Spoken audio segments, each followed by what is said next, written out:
राधे राधे, हरे कृष्णा। आप सभी विष्णु भक्तों को कार्तिक मास के स्नान की ढेर सारी शुभकामनाएं।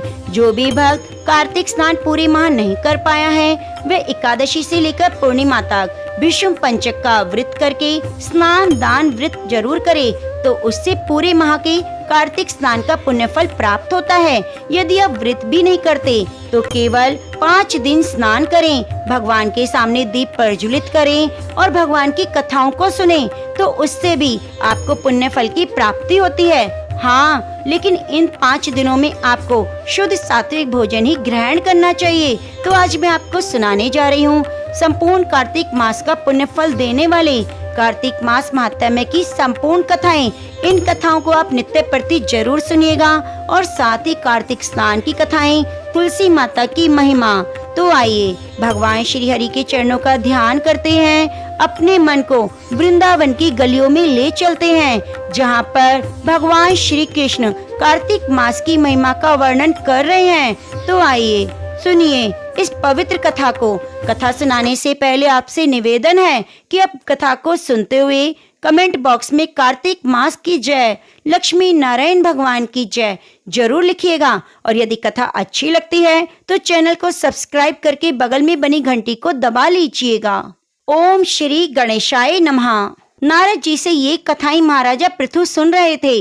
नवमी की कथा सुनने के बाद महाराजा पृथु ने नारद जी से कहा, हे देवऋषि, भीष्म पंचक व्रत जो कि भगवान को अति प्रिय है, किस कारण प्रसिद्ध हुआ? मेरी यह जानने की प्रबल इच्छा है। नारद जी ने कहा, हे राजन, यह व्रत अनादिकाल से था, परंतु बीच में लुप्त हो गया। दोबारा यह कब और कैसे प्रारंभ हुआ, इसकी कथा सुनो। इस युग में भगवान श्री कृष्ण ने भीष्म पितामह को यह व्रत बताया। उन्होंने सर्वप्रथम इसे किया, इसी कारण यह व्रत भीष्म पंचक के नाम से प्रसिद्ध हुआ।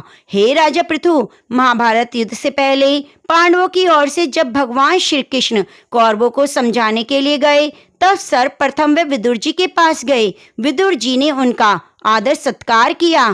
तत्पश्चात श्री कृष्ण जी भीष्म जी के पास गए। वहां जाकर कुशल क्षेम के बाद श्री कृष्ण जी ने अपने आने का संपूर्ण वृतांत भीष्म जी को सुनाया। तब भीष्म जी कहने लगे, भगवान, तीनों लोकों के स्वामी होते हुए भी आप केवल पांडवों की ओर से ही दूत बनकर क्यों आए हैं? पांडवों के प्रति आपका इतना प्रेम होने का क्या कारण है? तीनों लोग आपके वश में हैं। तब पांडवों ने ऐसा कौन सा व्रत, दान, तप, यज्ञ किया? यह ऐसा क्या वशीकरण मंत्र है जिससे आप उनके वश में हो गए? भगवान कृष्ण ने मुस्कुराकर उत्तर दिया, हे गंगा पुत्र, यद्यपि यह रहस्य अत्यंत गुप्त है, तथापि मैं तुमसे कहता हूँ, पूर्व जन्म में उन 5 भाइयों ने एक ऐसा व्रत किया जो मुझे अत्यंत प्रिय है। इसी कारण मैं उनके वशीभूत हूँ। अत्यंत प्राचीन काल में उज्जैन नामक नगरी में कवि, सुचि, दृढ़, दंत, हंस नामक 5 ब्राह्मण रहा करते थे। वे सभी वेदों के ज्ञाता, युवा, रूपवान, गंधर्व विद्या में निपुण थे। वे सभी दिशाओं में भ्रमण करने अपनी गान विद्या द्वारा प्राप्त धन प्राप्त करते थे। एक बार वे मथुरा नगरी में सुवीर नामक राजा के दरबार पहुंचे। संगीत कला में निपुण होने के कारण उन्होंने राजसभा में इसका प्रदर्शन करने की इच्छा प्रकट की। वे 4 दिन उपवास और परम पवित्र यमुना जी में स्नान करते रहे। फिर उन्होंने किसी से राजा का संपूर्ण वृतांत पूछा। उसने बताया, राजा की कादम्बरी नामक अत्यंत सुंदर भोग पत्नी है। वह संगीत विद्या में निपुण, मधुर कंठी, नृत्य में अत्यंत प्रवीण, रूप लावण्य और यौवन में अद्वितीय है। वे प्रतिदिन राजा के सम्मुख एकांत में नृत्य और गायन करती है। यह सुनकर वे 5 एक ऐसे स्थान पर जाके खड़े हो गए जहाँ कादम्बरी के नृत्य और ताल के स्वर सुनाई पड़ते। इसके बाद राजा के पास आने जाने वालों से कहने लगे, बड़े दुख की बात है, आपके राजा के पास नृत्य कला जानने वाला कोई नहीं। वीणा में तार बराबर नहीं, 2 तार ढीले हैं। बाजे की धुन के अनुसार नृत्य भी शुद्ध नहीं। ये बात किसी ने राजा से जाकर कह दी। राजा ने जहाँ कादम्बरी का नृत्य हो रहा था उन 5 को बुलवाया। वहां पहुंचकर उन्होंने राजा को आशीर्वाद दिया और राजा के निकट बैठ गए। कादम्बरी ने उनको संगीत विद्या में निपुण समझकर अपना विशिष्ट नृत्य किया। जब उसने चक्र में ताल दिया तो ब्राह्मणों ने उसको रोका। उसने चक्र छोड़कर यथा योग्य ताल दिया, मगर चक्र खंडित नहीं किया।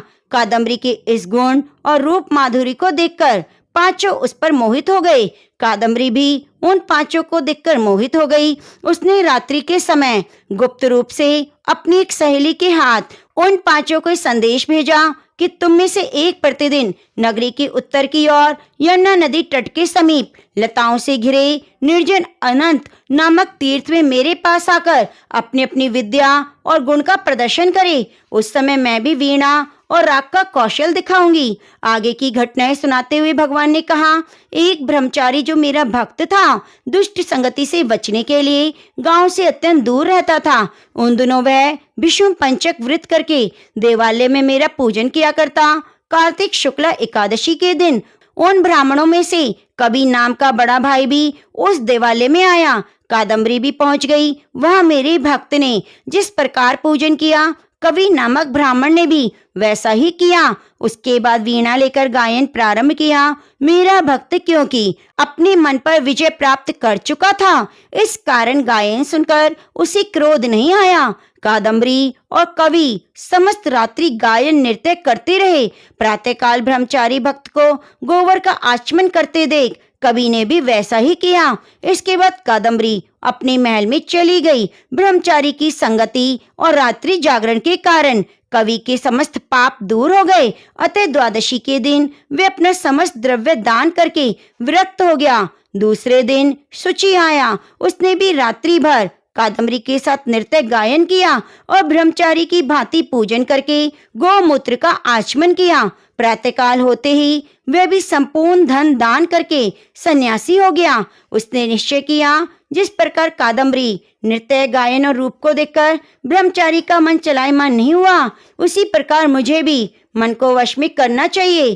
तीसरे दिन त्रयोदशी को दृढ़ नामक भाई कादम्बरी से मिलने आया। समस्त रात्रि नृत्य गायन करने के बाद ब्रह्मचारी की ही भांति उसने भी पूजा की और गो दुग्ध का आचमन किया। दोनों भाइयों के समान वह भी विरक्त होकर सन्यासी बन गया। अगले दिन चतुर्दशी को मंदिर में चौथा भाई दंत आया। पूर्ववर्ती बंधुओं के समान कादम्बरी के साथ रात्रि भर नृत्य गायन करके ब्रह्मचारी ने घी का पान करके मन को शुद्ध हो जाने के कारण विरक्त हो गया। सबसे अंत में पूर्णिमा को हंस नामक सबसे छोटे भाई ने ब्रह्मचारी को प्रणाम किया। यमुना में स्नान करके आंवले के वृक्ष के नीचे श्राद्ध कर्म किया और अपने भाइयों के समान ही विरक्त हो गया। इस प्रकार पांचों भाइयों ने एक एक दिन यह व्रत किया। कथा समाप्त होते ही भगवान कृष्ण ने कहा, हे भीष्म, कार्तिक माह में हमारा पूजन दान पुण्य करने से करोड़ों योगों के समान फल मिलता है। उधर राजा ने नित्य प्रति रात्रि में कादम्बरी के मंदिर में जाने का समाचार पाकर उसे महल में बंद कर दिया, जिससे वह मंदिर ना जा सकी। कार्तिक मास में हमारे सामने नृत्य गायन करने के बाद वही कादम्बरी अगले जन्म में द्रौपदी हुई।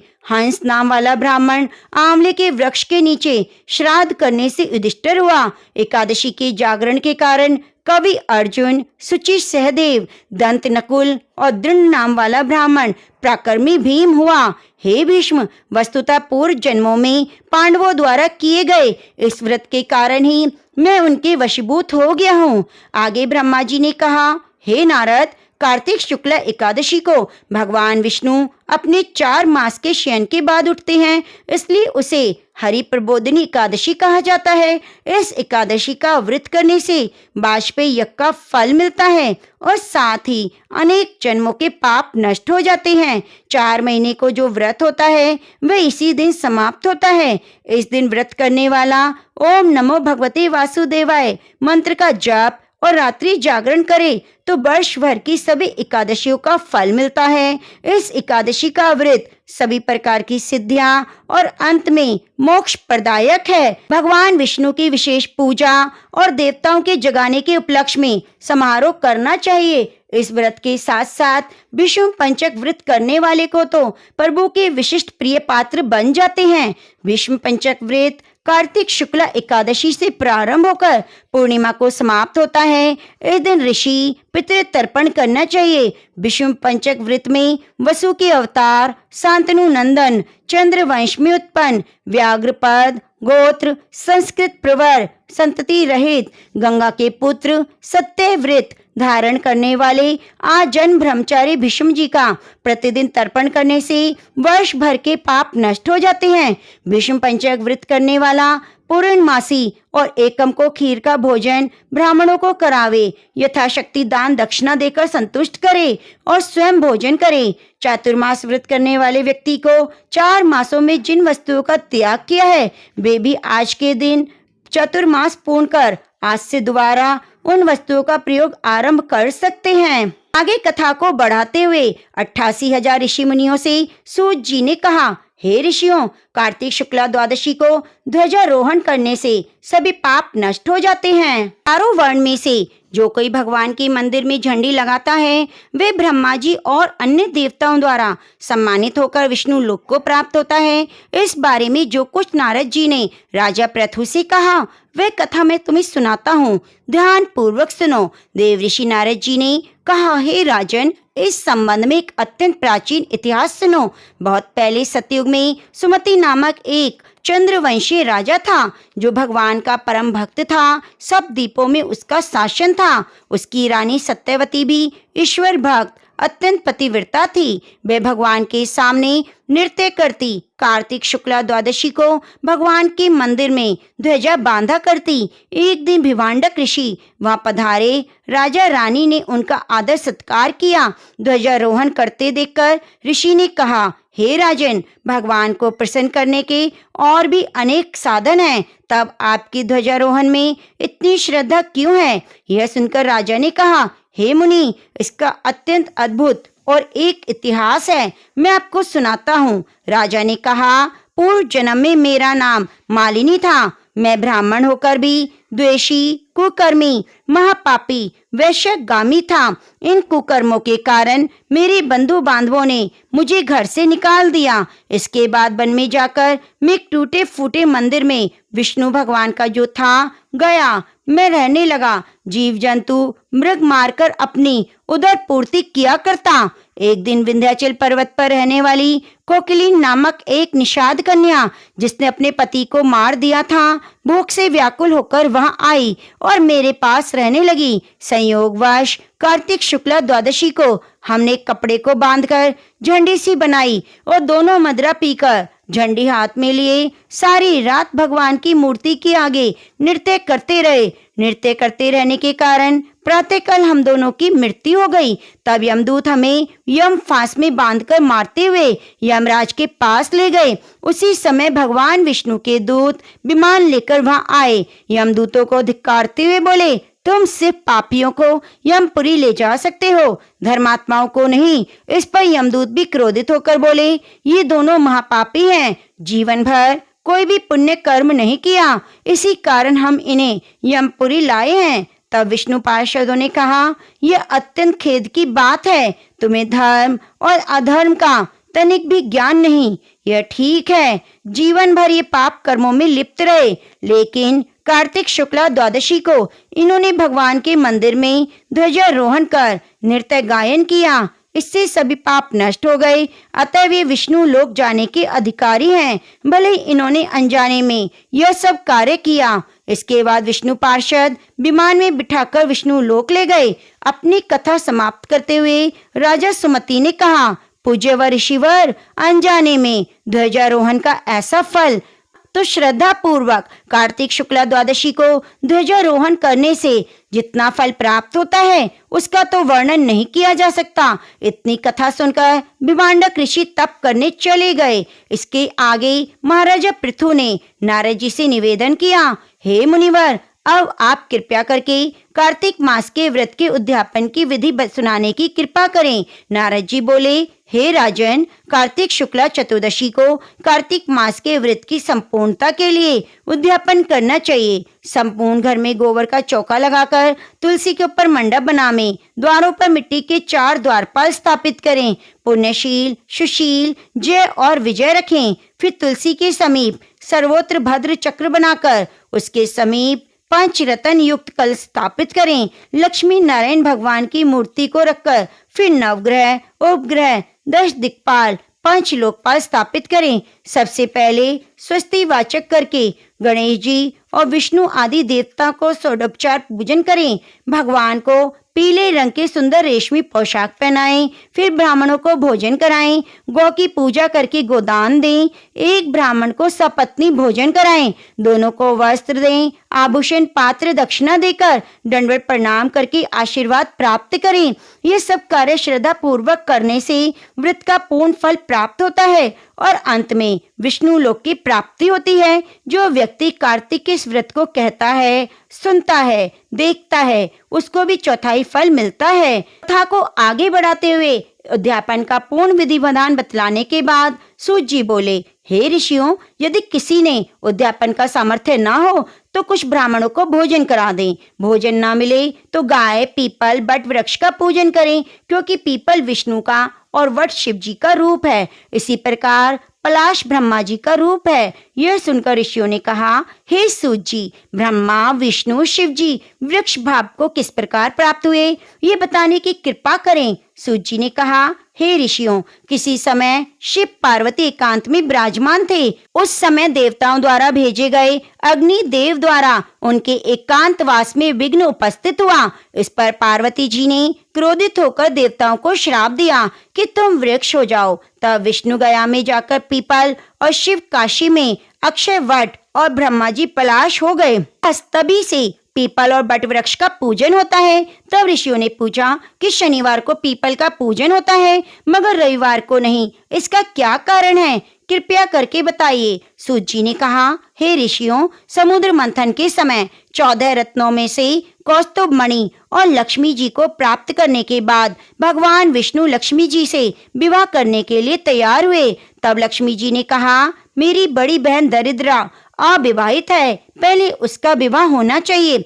यह सुनकर भगवान विष्णु ने लक्ष्मी की बड़ी बहन उद्दालक ऋषि को सौंप दी। यद्यपि दरिद्रता का रंग काला, नेत्र लाल, बाल बिखरे होने के कारण कुरूपा थी, तथापि भगवान की आज्ञा मानकर उद्दालक ऋषि दरिद्रा को अपने आश्रम में ले गए। आश्रम में आकर दरिद्रा ने देखा वहाँ वेद पाठ हवन हो रहा है। यह देख उसने मुनि से कहा, मैं ऐसे स्थान पर रहने की बजाय उस स्थान पर रहती हूँ जहाँ चोरी, जुआरी, ब्राह्मणों का अपमान करने वाले रहते हों। उसकी यह बात सुनकर उद्दालक ऋषि बहुत दुखी हुए और उसे वहीं छोड़कर और यह कहकर चले गए कि तुम्हारे लिए कोई उपयुक्त स्थान देखकर आता हूँ। ऋषि के जाने के बाद कुछ देर तक लक्ष्मी ने उनकी प्रतीक्षा की। उसके बाद वे रोने और चिल्लाने लगी। तब लक्ष्मी जी ने भगवान से कहा, हे भगवान, ऋषि द्वारा त्याग दिए जाने के कारण मेरी बहन कुलक्ष्मी अत्यंत दुखी हो रही है, अतः आप जाकर पहले उसे शांत कीजिए। तब भगवान विष्णु लक्ष्मी जी सहित वहां आकर कहने लगे, तुम पीपल में निवास करो, पीपल हमारा ही अंश है। जो कोई कार्तिक की पूर्णिमा को पीपल का पूजन करेगा वह हमें प्राप्त होगा, उसके यहाँ लक्ष्मी का वास होगा। जो शनिवार को सूत लपेटकर तुम्हारा पूजन करेगा उसके सभी मनोरथ पूर्ण होंगे, परंतु रविवार को जो तुम्हारा स्पर्श करेगा वह दरिद्री हो जाएगा, गरीब हो जाएगा, लक्ष्मी जी उससे रूठ जाएंगी। इतना कहकर भगवान लक्ष्मी जी सहित अंतर ध्यान हो गए। तो प्रिय भक्तजनों, इस कथा से आपको समझ आया होगा कि हमें रविवार के दिन पीपल के पास भी नहीं जाना चाहिए, न स्पर्श करना चाहिए, न जल चढ़ाना चाहिए और न ही कोई पूजा पाठ करनी चाहिए। सूत जी कहते हैं, जो इस कथा को पढ़ता है, सुनता है, उसे बद्रिका आश्रम यात्रा का पुण्य फल प्राप्त होता है। आगे शौनक ऋषि ने पूछा, हे सूत जी, दूसरे द्वारा संकल्प द्वारा किया गया पुण्य ही लगता है या बिना दिए हुए भी मिल जाता है? तब सूत जी ने कहा, पाप और पुण्य दोनों बिना दिए हुए भी मिलते हैं। सतयुग में एक का किया हुआ पाप और पुण्य कर्म सारे देश को, त्रेता में ग्राम को, द्वापर में कुल को मिलता था, परंतु कलयुग में केवल करने वाले को ही पाप पुण्य मिलता है। एक पात्र में साथ साथ भोजन करने वाले को पाप और पुण्य का आधा भाग मिलता है। दूसरे की निंदा करने वाले, सुनने वाले, चिंतन करने वाले को भी पाप पुण्य मिलता है। दूसरे का द्रव्य चुराकर दान करने वाला पाप का भागी होता है। पाप या पुण्य का उपदेश करने वाले को छठा अंश प्राप्त होता है। प्रजा का छठा अंश राजा को प्राप्त होता है। इसी प्रकार शिष्य से गुरु, पिता से पुत्र, स्त्री से भी पति भी छठा अंश पाते हैं। परंतु स्त्री पति का आधा पुण्य पाती है। इस प्रकार बिना दिए हुए भी एक दूसरे को पाप और पुण्य की प्राप्ति हो जाती है। इस संबंध में अत्यंत पुण्य देने वाले एक प्राचीन इतिहास सुनो। एक समय उज्जैनी नामक नगरी में धनेश्वर नामक ब्राह्मण कर्मों से रहित, ज्वारी मदिरा पीने वाला, वैश्यगामी, रस कंवल खाल बेचने वाला अत्यंत पापी ब्राह्मण था। वह क्रय विक्रय हेतु नगरों में घूमता फिरता महिष्मती नगरी में आया। वहां पर 1 मास तक ठहरा। एक दिन नर्मदा नदी के तट पर जप तप करने वाले ब्राह्मणों का पूजन और सायंकाल शिव जी का दीपदान महोत्सव देखा। उसी रात को एक सर्प ने उसे काट लिया। तब कुछ मनुष्यों ने उसके मुख में तुलसी दल और नर्मदा का जल डाला। इसके बाद उसकी मृत्यु हो गई। यमदूत उसे मारते पीटते यमराज के पास ले गए। यमलोक में चित्रगुप्त ने क्रोध भरी दृष्टि से उसकी ओर देखते हुए यमराज से कहा, महाराज, ये बड़ा पापी है। इसने जीवन भर एक भी सत्कर्म नहीं किया। तब यमराज ने आज्ञा दी, पहले इसे खोलते हुए तेल के कढ़ावे में डालो, मुद्गरों की मार लगाकर कुंभी पाक नरक में डाल देना। परंतु जब उसे खोलते तेल में डाला गया तो तेल एकदम शीतल हो गया। जब यह बात यमराज ने सुनी तो आश्चर्यचकित हो गया। ठीक उसी समय नारद मुनि यमराज की सभा में आ पहुंचे। तब यमराज के पूछने पर नारद जी ने कहा, धनेश्वर, महापापी होने पर भी कार्तिक मास का व्रत करने वालों के सत्संग के प्रभाव से यह पुण्य आत्मा हो गया। मृत्यु के समय नर्मदा का जल, तुलसी दल इसके मुख में छोड़े गए। विष्णु का नाम भी इसके कान में पड़ा। बस इसी कारण इसके सारे पाप क्षय हो गए। इतना कहकर नारद जी ब्रह्मलोक में चले गए। इसके बाद धनेश्वर कुबेर का अनुगामी धनज्ञ हुआ, जिसके नाम से अयोध्या नगरी में भगवान गदाधर नाम का तीर्थ विख्यात हुआ। सूत जी ने अंत में कहा, हे ऋषियों, किसी इच्छा या लालच से किया गया पाप गीला और कामना रहित पाप सूखा कहा जाता है। इस कार्तिक मास के व्रत के प्रभाव से मनुष्य द्वारा किए गए गीले सूखे अर्थात सभी पाप नष्ट हो जाते हैं। हे श्रोताओं, उस परम पिता परमात्मा की कृपा से ये कार्तिक मास महात्म्य में संपूर्ण हुआ। जो इसके अनुरूप आचरण करेगा वह तो जीवन में सुख और जन्म में मोक्ष को प्राप्त करेगा। श्रद्धा पूर्वक पढ़ने सुनने सुनाने वाले को भी असीम पुण्य फल की प्राप्ति होगी। तो प्रेम से बोलिए, कार्तिक मास महात्म्य की जय। लक्ष्मी नारायण भगवान की जय। रतन पंच तीरथ पंच भीकम नहाई, आधे का लाई आंवला आधे की राई। राई दामोदर सांवला जिसने सृष्टि रचाई, राजा के घर उतरी पुत्री बन आई। राजा लाया ब्याह के रानी बन आई।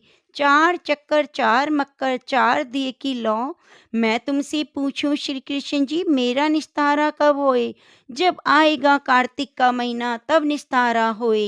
एक साहूकार की बेटी की बहू थी जो बहुत सुबह उठकर कार्तिक के महीने में रोजाना गंगा जी नहाने जाया करती। पराये पुरुष का मुंह नहीं देखती। एक राजा का लड़का था, जब भी रोजाना गंगा जी नहाने जाता सोचता, मैं इतनी सुबह नहाने आता हूँ तो भी मेरे से पहले कौन नहा लेता है। 5 दिन कार्तिक के रह गए। उस दिन साहूकार के बहू को नहाकर जा रही थी। राजा का बेटा आ रहा था। खुड़का सुनकर वह जल्दी जल्दी जाने लगी। उसकी माला मोजड़ी छूट गई। राजा आया। उसने सोचा, जब माला मोजड़ी इतनी सुंदर है तो पहनने वाली कितनी सुंदर होगी। सारी नगरी में राजा ने ढिंडोरा पिटवा दिया कि जिसकी माला मोचड़ी है वह मेरे पास 5 दिन आएगी, तब मैं माला मोचड़ी दूंगा। साहूकार की बेटी की बहू ने कहलवा दिया, मैं 5 दिन आऊंगी, पर किसी को साख भरने के लिए बिठा दियो। राजा ने गंगा जी पर बिछावन करके एक तोते को पिंजरे में टांग कर रख दिया। वह सुबह आई, पहली पैड़ी पर पैर रखा।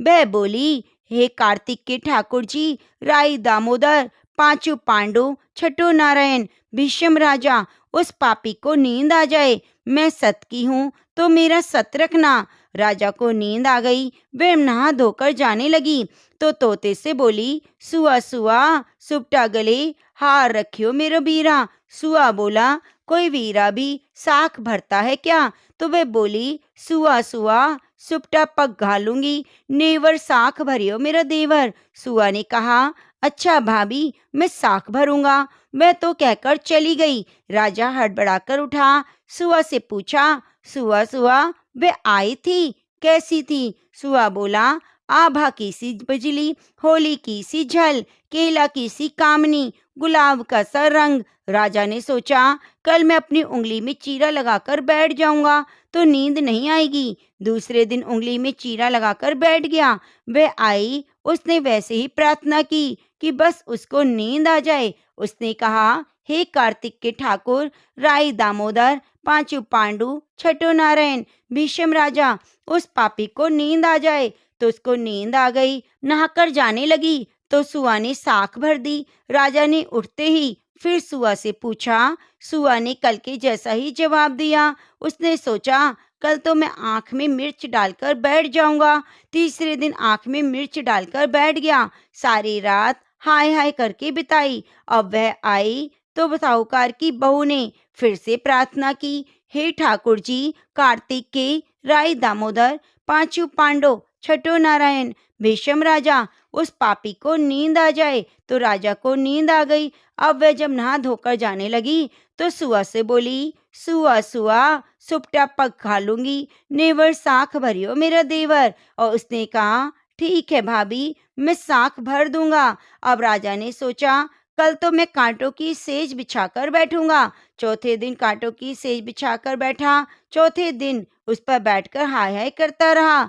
पर जब वह आई तो उसको नींद आ गई। वह प्रार्थना करके नहाकर सुबह से साख भराकर चली गई। पांचवें दिन राजा आग जलाकर उसकी राख पर बैठ गया।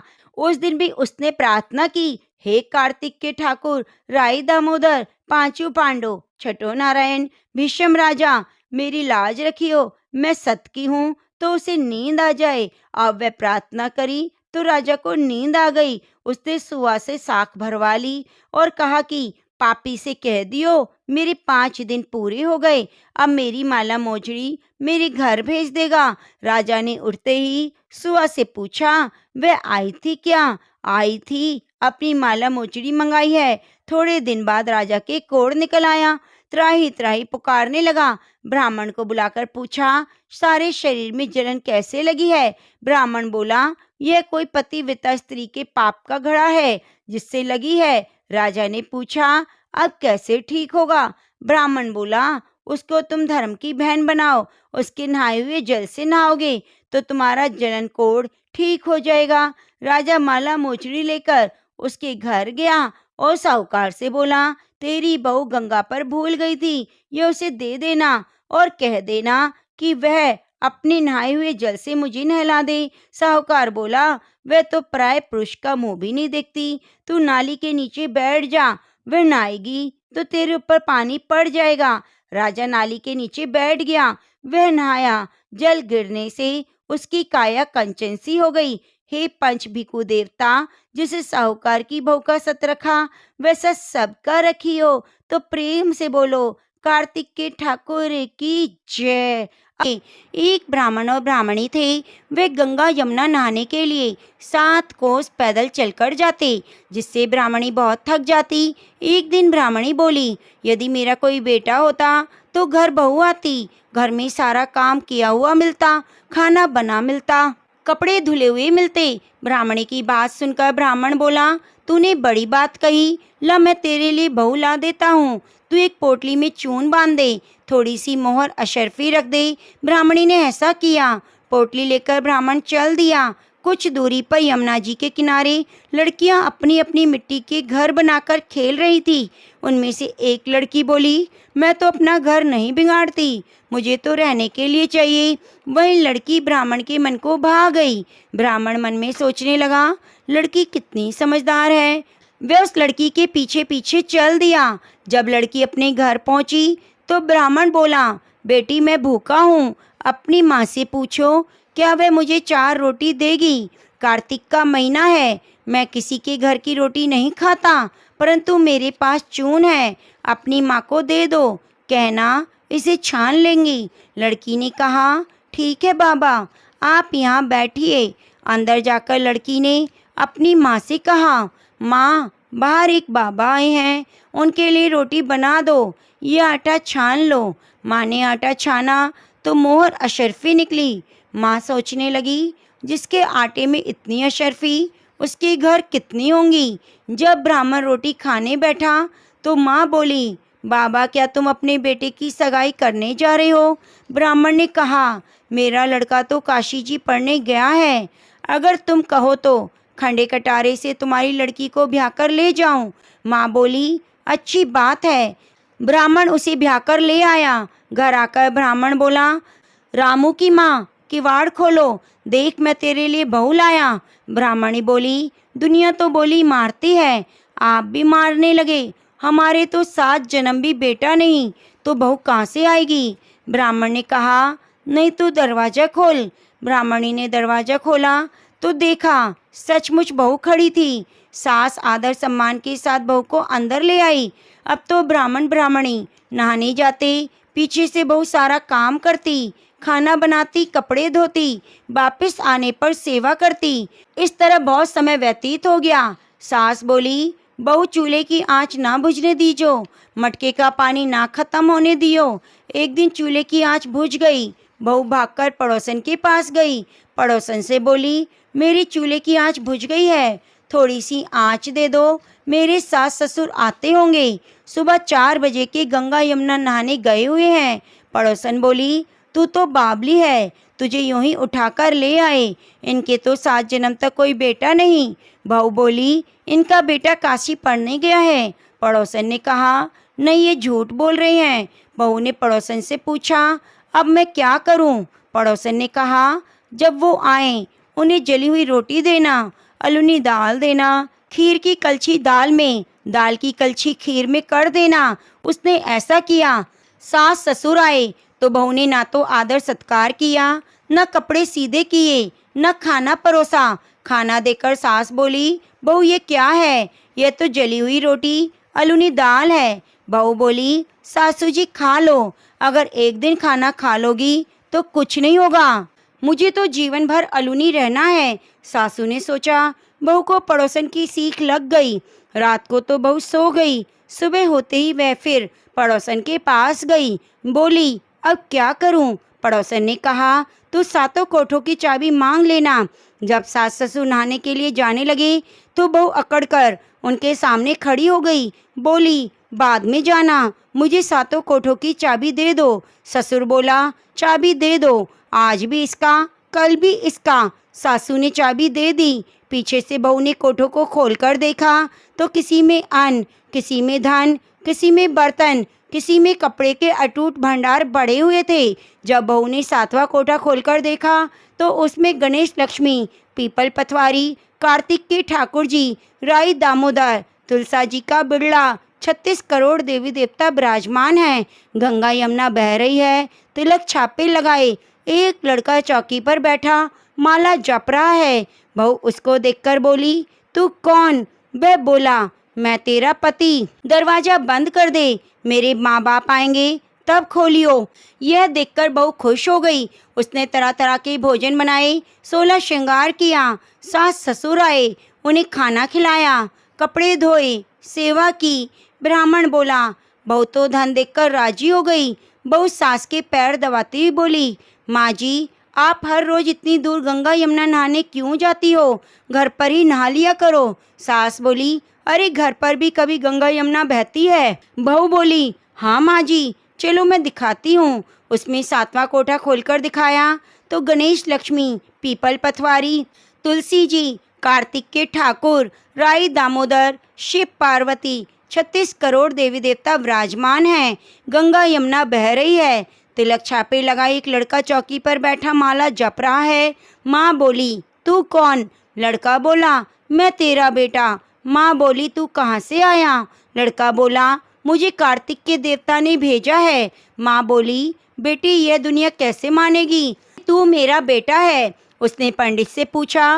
वह बोले, परली पार पर बहू बेटा खड़े हों, इस पार पर बुढ़िया खड़ी हो। चाम की अंगिया पहने, छाती में से दूध की धार निकले, बेटे की दाढ़ी मूछे भीगे, पवन से गठजोड़ा बंधे तो सब जाने यह बुढ़िया का बेटा है। उसने ऐसा ही किया। चाम की अंगिया फट गई, छाती में से दूध की धार निकली। बेटे की दाढ़ी मूछ भीग गई। पवन पानी से बहू बेटे का गठजोड़ा बंध गया। यह देख ब्राह्मण ब्राह्मणी बहुत खुश हुए। हे कार्तिक के ठाकुर, भगवान श्री कृष्ण, जैसे ब्राह्मण ब्राह्मणी को दिया, बहू बेटे दिए, वैसे सबको देना। जैसे उनकी मनोकामना पूरी करी, वैसे सबकी करना। तो प्रेम से बोलिए कार्तिक के ठाकुर की जय। अब आइए सुनते हैं कथा के अंत में लपसी तपसी की कथा। यह कथा हमें हर कथा कहानी में जरूर सुननी चाहिए। एक लपसी था, एक तपसी। तपसी तो भगवान की तपस्या करता। लपसी रोजाना सवा सेर का हलवा बनाकर भगवान को भोग लगाकर टाली हिलाकर जीम लेता। एक दिन दोनों में झगड़ा हो गया। तपसी बोला, मैं भगवान की तपस्या करता हूँ, इसलिए मैं बड़ा हूँ। लपसी बोला, नहीं, मैं बड़ा हूँ। नारद जी ने कहा, तुम्हारा फैसला मैं करूँगा। दूसरे दिन जब तपसी नहाकर आ रहा था तो नारद जी ने 1.25 करोड़ का मुंदड़ा तपसी के आगे गिरा दिया। उसे देखकर तपसी ने पैर के नीचे दबा लिया और तपस्या करने लगा। उधर लपसी ने 1.25 सेर हलवा बनाकर भगवान को भोग लगाया और टाली हिलाकर जीम लिया। इतने में नारद जी आए, दोनों को पास बुलाया। दोनों ने नारद जी से पूछा, बताओ कौन बड़ा? नारद जी ने तपसी से अपना पाँव हटाने के लिए कहा। पाँव हटाते ही मुंदड़ा निकला। तब नारद जी ने कहा, तपसी, तुमने मुंदड़ा चुराया है, जिससे तुम्हारी यह दशा हुई है, इसलिए लपसी बड़ा। तपसी ने कहा, मुझे मेरी तपस्या का फल कैसे मिलेगा? तब नारद जी ने कहा, तेरी तपस्या का फल कार्तिक नहाने वाली देंगी। सब कहानी कहकर तेरी कहानी नहीं कहेंगी तो कार्तिक का फल तुझे मिलेगा। धोती देकर अंगोछा न देवें, सीधा देकर दक्षिणा न देवें, ब्राह्मण को भोजन कराकर दक्षिणा न देवें, दीवा चास के हाथ न जोड़ने पर, कपड़ा देकर बटन न लगाने पर, दाहिने हाथ से नाड़ा बांधे तो सब फल तुझे मिलेगा। इतना कहकर नारद जी अंतर ध्यान हो गए। तो प्रेम से बोलिए कार्तिक मास की जय। प्रिय भक्तजनों, नित्य प्रत्येक की कथाओं को सुनने के लिए आप चैनल के साथ जुड़े रहिए। इसके लिए चैनल को सब्सक्राइब कर लीजिए और बगल में बनी घंटी को दबा लीजिए। हरे कृष्णा।